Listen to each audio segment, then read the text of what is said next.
Good morning, everyone. Excuse me, my voice is starting to go, which is awesome. We're about to do a talk, but hopefully it'll last at least the next 35 minutes. So the title of my talk is Audit All the Things. About me, I'm a founder at ThreatStack. We're a company that does security monitoring for cloud servers, and check out our Twitter or our website. So really the premise of this talk stems from a simple question posed on Twitter, because we all know that's where all profound discussions happen. But the question is this: as a defender, can you produce a list of all processes running on your network and a list of DNS queries? And if so, you need to fix your defense. So I thought about this, and I'm like, well, why stop there? I want to know everything. Who's logging into my machines, my applications, my SaaS accounts? What are they running? If they're running apps, which of these are actually making network connections? Are these abnormal? I just want to know everything. And you might ask yourself, why? Why would you want to know this information? And the answer is obviously because you're a crazy security person like me, and you just, you want to know this stuff. But is there really a valid reason to be this paranoid? So I can think of a few reasons. So one is you might actually get hacked, and if your firewall rules and your code is perfectly secure and you're using encryption and you never have to worry about this, then you probably don't care if you ever get hacked. But we all know systems are really complex. And not only that, you have people, which are always the weak links, and that PHP developer, who has an SSH keys production, he uses the same password everywhere, and he'll click on, any freaking email that you send him. Yeah, you gotta worry about that guy. So if you're hacked, the other question is, do you care if you're hacked? And if your startup is Snapchat for pets, and you get hacked, and great, you have to reset all the passwords, all right, maybe you just do that and you move on with your life. But if you're Pfizer and you spend tens of millions of dollars on research for a new drug and you store that research on some servers, and you found out someone had got access to them, you probably care. And you probably don't really care how did they get in, what did they actually access, because you don't want Pfizer, some weird drug company in India, to start manufacturing your drug where there's no FDA. You can spend all this money on research, you're screwed. And then there's kind of the rest of us. Okay, I'm a SaaS company, I have a 2-app, whatever. Do I really need to think about, do I care if I'm hacked? And it depends, right? You think all right, whatever, I have notes in a server somewhere. Is that really sensitive information? All of a sudden I have 100 Fortune 100 companies, and all the salespeople and research people are putting their notes in my databases. And as an attacker, that's very attractive to me, because all I need to do is hack you, and maybe you're 20 engineers. You don't have a security person or really any security policies. So that's a question you have to ask yourself. And that's all about the risk assessment process. So when you're hacked, I always find this really interesting. You see these companies get hacked, and they put oh, sorry, we screwed up, go reset your password, press release. And I always like looking at the language, because I find that really funny. And this particular sentence, the way they phrase this, we found no evidence of blah, blah, blah. And in my head, I'm always really? You found no evidence? Did you really look for evidence? Or were you just oh shit, those are our username and passwords on Pastebin, let's just, shut the shit down and go drink, because it's gonna be a long day. Do you really know what happened? And what you don't wanna be doing is traditional forensics. I don't wanna have to know what a directory entry cache is on Linux and try to reconstruct the deleted bash history and log files from inodes. And I don't want to pay someone $600 an hour to do that for you, because they understand forensics. So the idea is if you log everything, then you don't have to do this. And if you're logging the right things, then you don't have to do this. So let's talk a minute about the cloud. So when most people think of the cloud, they think, oh yeah, it's awesome, scalability, rainbows, ponies. But you say it to a security person, and they're just I have no visibility into that. Like, I don't know what's going on there.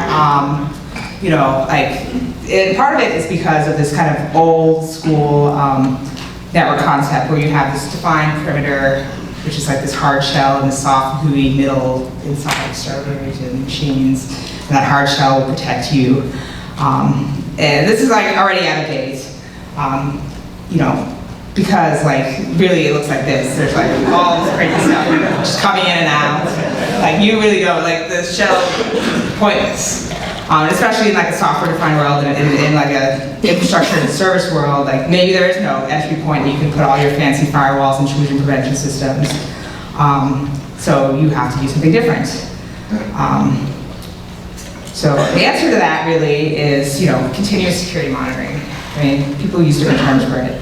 And it's basically like audit everything you can and instrument that automatically, store it somewhere where it's not going to be, you know, where it's relatively forensically sound, so you can access it later, and then use the information that you're collecting to drive better prevention, better detection. So when we talk about these things, like there's generally a few categories. Like there's systems auditing, so like if they're, you know, you have these applications and your operating system is like the hypervisor for these applications, you know, you want to be collecting like who's logging into the box, what are they doing, because they can, you know, they have access to those applications and the data that those applications have access to. So that information is useful from a security perspective. On the app level, you know, you want to know like what users that you allow into your apps are doing. So you might want to be logging auths, database requests, HTTP requests, all the stuff you might be logging normally anyway for performance, and you know, additional stuff that is security related. And then you have these kind of services, like these SaaS services you use, you put valuable data there. What kind of access do you have to who else has access to that data? If someone gets credentials to like your S3 bucket and, you know, starts pulling data, do you really know, can you detect if someone else, you know, is looking at that stuff and stealing important information? So yeah, so all of this collection really is to drive, you know, intrusion detection, like kind of really rapid incident response, which I talked about, and something which people call active defense, which is taking this information and using it to further secure and protect your systems. So whether that means, like, you know, based on what I'm monitoring, like, can I, like, if I detect an attacker, can I drive them to like a honeypot or like a fake server, you know, I detect it based off of, you know, activity I observe that, you know, our access controls are just too loose. We need to tighten them up. So I'm going to adjust my firewall policy or my security group policy accordingly. So I'm really going to focus on talk on like kind of the systems part, but all this stuff is important to collect to do the things on the right. So I'm going to talk a little bit about how we did this. So the thing is, the first part is we're using the host. So if you accept the fact that there is no defined perimeter, you can kind of treat the host as like a mini perimeter that has view into your applications. And you actually have a lot more visibility on the host than you do on a traditional, like, I'm monitoring everything at the network egress point. You have access to the exact same stuff, actually. And you can use like existing stuff that's already on your Linux servers to do this. You don't have to necessarily, you know, modify the kernel and do crazy things. These are all systems that are available to you that you can collect from. And you can take that data, you know, use syslog or whatever, ship it to your Elasticsearch server, ship it to some big data database after you correlate it all. And, you know, on top of that, build your alerting and detection. So the first thing I'm going to talk about is the Linux audit system and how many people have used that at all. Cool. So there's some pros. You know, it's pretty powerful for what it is. It's built into your kernel already, so you don't have to, you know, write a kernel module and load that in and compile it, you know, especially for your kernel. And it's got relatively little overhead for all the information you can collect. And it audits all of the things, sort of. So, it has like every system call. You could audit. You could audit file activity. You can audit, who executes system calls. You could audit logins. But it's not the full story. Like, you can't see net flow data. So, like, you might see a system call for a connection being accepted or a connection going outbound. You don't know, like, how long that connection lasted for. You don't know necessarily how many bytes were sent. That information is kind of missing from that. So the way it works is there's, it's all, like the whole auditing system is already built into your kernel, assuming you have it enabled when you compile it. But like, so there's kernel threads doing kernel things like, creating processes or opening files for processes. And every time it does those things, it logs an audit event to the audit subsystem. And there's a kind of a queue there and a kernel thread that, is looking at stuff in that queue, and then if there's a listener in the user land side and say, hey, I have a new event, I'm going to push that to you over a netlist socket. So traditionally, this looks like Red Hat Auditing. That's probably what everyone here uses to connect to that. And there's some tools around configuring that that are pretty easy to install. So Auditing will traditionally log to like syslog, and you'll see stuff in audit log. So configuring it is kind of weird. So there's various ways to configure it. You can watch files. So I want to track basically any writes and accesses to Etsy Shadow. So I put that configuration line in my audit config. The other thing you can look at are certain system calls. So this particular one watches any module changes, any kernel modules being loaded into my kernel. One thing that's kind of weird about this is you have to specify the architecture of the system call. So like if you're on an x64 system and you want to support the x86 version of the system calls, then you have to specify it. You have to have two rules for that. You could also watch executables. So like if I want to write something whenever sbin insmon executes, I do -px. So really, like, if you're really interested in just like, hey, I want to, track any exec CDs, which is, new binaries being loaded into memory and executed as processes. You would do the second part with, exec CD. Maybe you're interested in forks as well, and that tracks like everything, every time a process is run on your system, and you get. You'll get the user ID, you'll get the working directory, you'll get a lot of useful information along with that event. So now for some of the things that are not so nice about Auditing. So the logging is kind of crazy. It's like this is one system call. This is tracking an exec CD, and it tracks system call number. So you have to kind of map that back for your architecture to the right name. Some of the, it's multi-line, it's like kind of quoted, so some of the values you see strings will be in quotes and then some of them aren't, like the, RDEV things there, so you have to be careful of that. And like some of the integer values are hex and some of them aren't, so that's fun to deal with. And it'll randomly encode things as hex, like even some of the strings, so yeah, it's fun. So, yeah, there's also the fact that it could crash your box. And it's not a crash so much as so I mentioned before, you have the kernel, all these, things, putting things into a queue.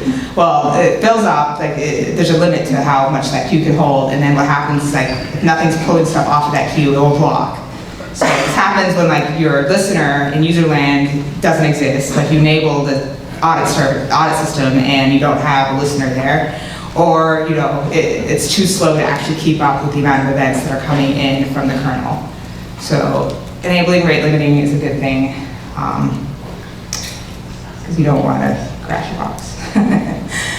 So yeah, so the Red Hat Auditing, there's some questionable things about it. So performance is a big thing, right? You don't want to crash your box.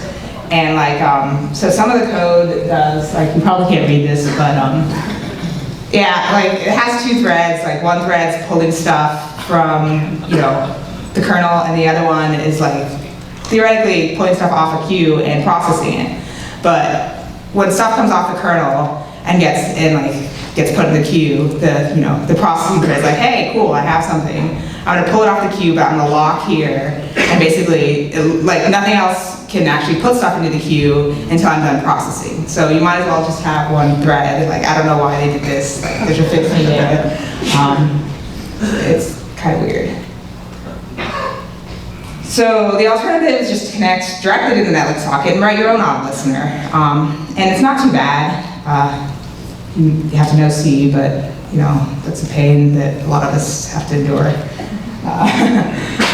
So what we did is like, okay, like I don't like that stupid audit format. I'm gonna like turn it into JSON, because JSON is awesome, and I can parse that and read that. And I'm gonna group everything, so all the events come in as one event, or one set of events, and I don't have to deal with like figuring out like which event belongs to what system call.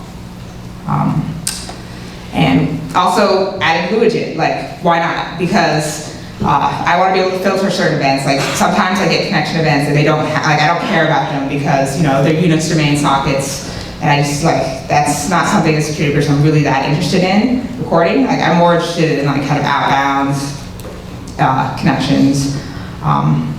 So filter that. You can transform the events and also alert on them. So, you know, you can do anything because it's a real programming language. And probably the most important part is like improve the performance. So like one of the tests we did is like run Apache benchmark and, you know, get 10K connections a second and see like for the information we're collecting, like how does it perform. So with old Auditing, it was like 100% CPU, constantly pegged. The new one, which what we did is try to improve parsing, you know, using a state machine instead of all like the stir, comps, all those string libraries which aren't as efficient, and using libevent and filtering stuff we don't actually care about. So that'll actually get me so far. So that gets me, you know, process executions. That gets me system calls around like network connections. But there's other stuff I'm missing. So the other thing that I really care about is authentications. I want to know what users, like, is this tied to a login and where is that person logging in from? So you can get that information from WTMP, and if you run the last command, that's really what it's reading from. So take that, you can parse it. It's a pretty simple binary format. There's APIs for it already. Turn it into JSON and consume that instead. And Auditing also records some log information, and this is because you could actually, as a user in a program, you can actually send audit events. So if I'm SSHD, I could send a message saying, hey, like this user logged in. And it will get sent, you know, to the kernel, and it will pass it back to your audit listener. So that's another way to get the same sort of information. But there's this other problem, like, okay, I log in as Jen, but I'm going to sudo su as root and then run a bunch of stuff. How do you track that? Because it's important to know, like, root's probably, like, the root credentials are used by anyone who has, you know, sudo access to them. So if I do sudo su, I want to know what happens. So you can use this library called pam login UID. And what this does is it adds a session ID to every audit event. So when I run, you know, sudo su and I exec cd as a list of programs, they all get the same session ID. So I can kind of trace everything that happens. And if you do it right, it looks something like this. Like I can get, you know, a list of login sessions, and, you know, I've added some like GeoIP and other information that I'm interested in. And I can, you know, kind of trace and say, hey, like I ran this stuff as Jen, and then I sudoed as root, and now I'm running some other stuff. So, so the last piece that's really missing is like kind of network flow information. I mentioned that we can get the syscalls for like network connections from the audit daemon, but we can't actually get how long those connections last for, how many bytes were sent. all that stuff, which is pretty interesting. So yeah, so basically this is the stuff I want. I want, source, guest IPs, ports, ICMP type, what you traditionally think of as net flow data. And since there's no traditional egress point, it's going to be hard for me to get that in a cloud environment. The good news is that you can get this in a really efficient way from the Linux kernel. So there's the net filter system, which is kind of that stateful firewall that IP tables instruments. And there's a library called Contract, which tracks connections and and information about the packets. So pretty easy to install, and you just turn on the packet byte accounting if it's not enabled. So what you get from that system, there's some tools that come with it. So Contract is one tool. And you get this whole barrage of events that come to you in real time. So you'll get an event when a connection is created, it says, hey, there's a new connection, I'm gonna start this flow, and then when it's destroyed, you get that information again, and you also get packets and byte counts. So that's kind of gross. I don't really care about all that. I want something to emit to me whenever a flow ends. So you can use the NetFilter contract to actually build an interface to that, and again, emit it in JSON, something that's easily parsed. So I want to also tie this back to my system calls, because that gives me the net flow information, but that doesn't give me which process executed it. And you can't do this directly without screwing with the kernel, but you can correlate it based off of port information that is in the syscall. So if I'm binding to port 80 and I know what my IP address is, I can correlate that back to the stuff I'm getting from NetFilter contract and say, hey, it was Apache that was listening here, and here's the NetFlow information associated with that. Cool. So if you put it all together, and you probably can't see this because it seems to be really blurry, you could go from a login session to a list of all commands that were executed, and from that you actually can get all the information around that process, including including the NetFlow connections and user history of what that person executed before, history of that particular command, and you want to put this in a database you can actually query and alert on later. So for this talk, I didn't want to really get too much into detection because that's literally another kind of hour-long talk, but I'm gonna talk about it anyway. Because it's useful, because you have this information, and yeah, you're all right, now I got the forensic log that I need. Great, if I'm hacked, I could probably pretty easily figure out, what a user did, at least on the system side. But, what can I do to be proactive about, detecting attacks? Especially, you think about the use case where, people use valid credentials. So, before I did the startup, I worked at this company that got acquired for $1 billion after I left, but I'm not bitter about that. But, so what this company did is basically they were a consulting company, and you paid our consultants $600 an hour, and they would figure out, how you got hacked and what the attacker stole. So yeah, the thing is if you can actually get there ahead of time, the problem with this is people didn't know they were attacked for years. It was literally years. And a lot of times it was oh, the government calling you up, say, hey, your server's sending crazy stuff to China or Syria, and you're screwed, so go figure that out. So yeah, so the idea of constantly looking for signs of compromise is really important. But the thing to note is these attackers didn't really use very sophisticated techniques. They always went after the people, and they got them to click on executables or binaries. They try to phish them. And like they find some really not very smart C-level people and, said, hey, there's a financial report, like, and then give them like a PDF that, had an exploit in them. And then from there, they would like actually sniff the network for valid credentials. So they were using valid credentials to actually get all of the data. And when you have valid credentials, it's really hard to detect attacks. So the thing is like when, an attacker is on the system, they're changing the behavior of that system just by nature. They're doing something that's out of the ordinary because they want to get data and ship it off somewhere else. So some of the things you can do for detection, like just, basic stuff. Obviously there's like a kind of more advanced anomaly detection techniques you can do based off of network flows and, like what the user is executing. But as like an ops person, you have a unique insight into like what actually should be happening on that system.